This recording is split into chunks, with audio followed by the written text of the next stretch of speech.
My name is Mark Johnson. I'm a black belt under Pedro Sauer, Gracie Jiu-Jitsu.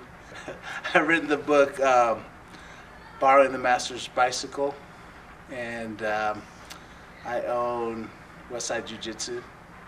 This is my second book. My first book was called Jiu-Jitsu on the Brain, and it was a shorter book. It was only like 74 pages. And so I wanted to go a little bit deeper into it.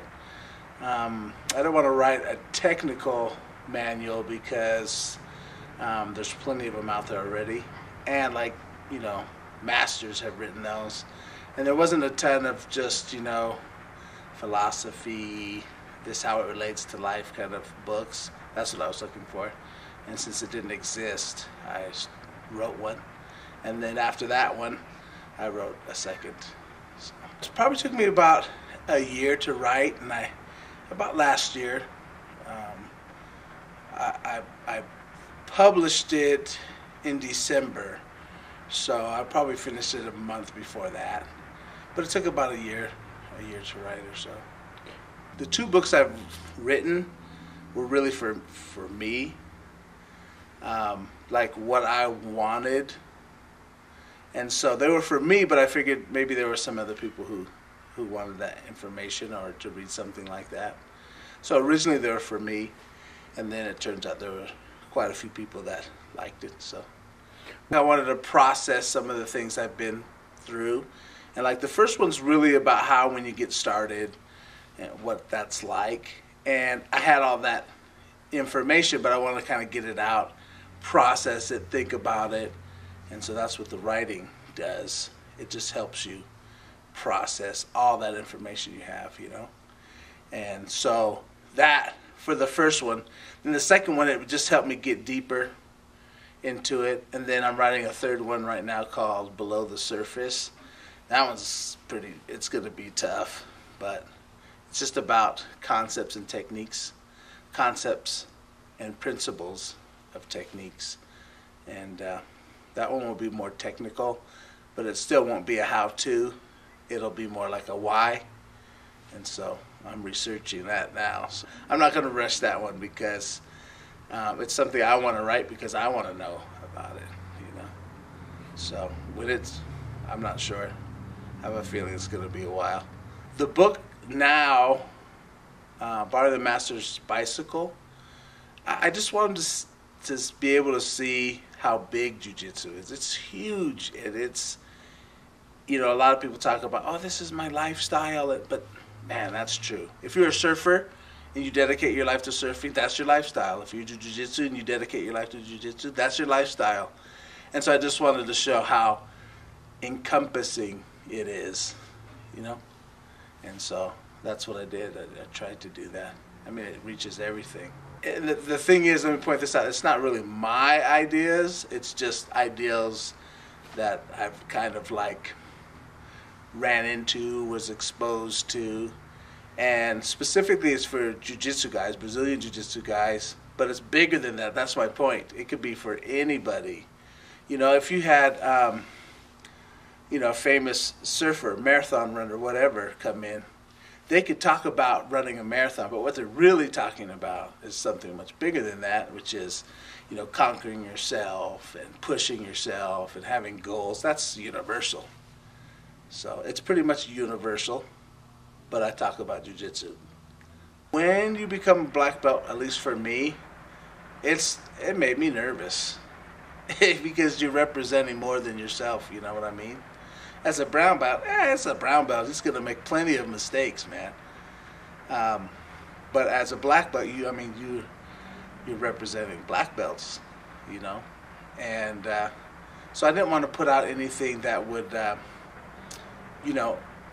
don't really care if I offend people, but was disrespectful in any way or not knowledgeable. I use a blog, and I suggest anybody who wants to write, just make it a daily habit. And so what I did is I pilfered from my blog a lot, and I'd write something and it would spark a thought, and then I would go from there. So I like the blog for that, and plus you can put it out and get feedback, which is nice.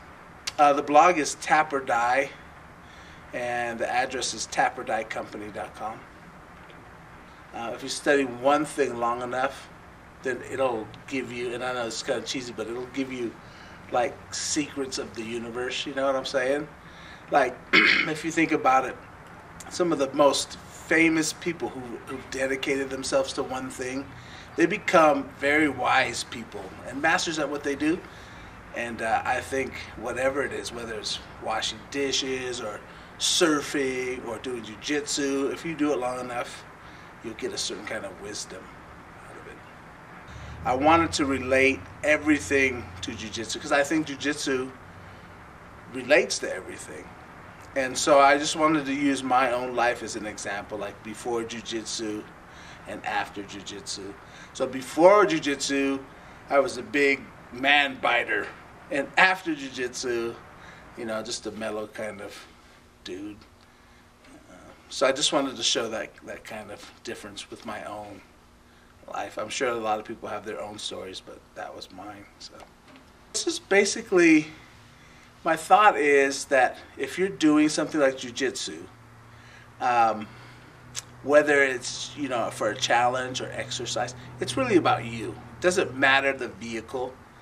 You know, jiu-jitsu is a vehicle.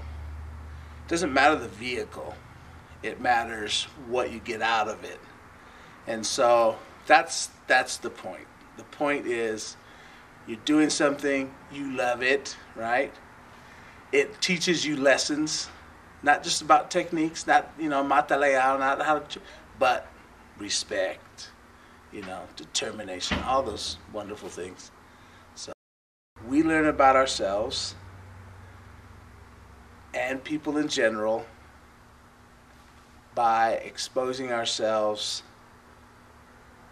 to jiu-jitsu or surfing or running.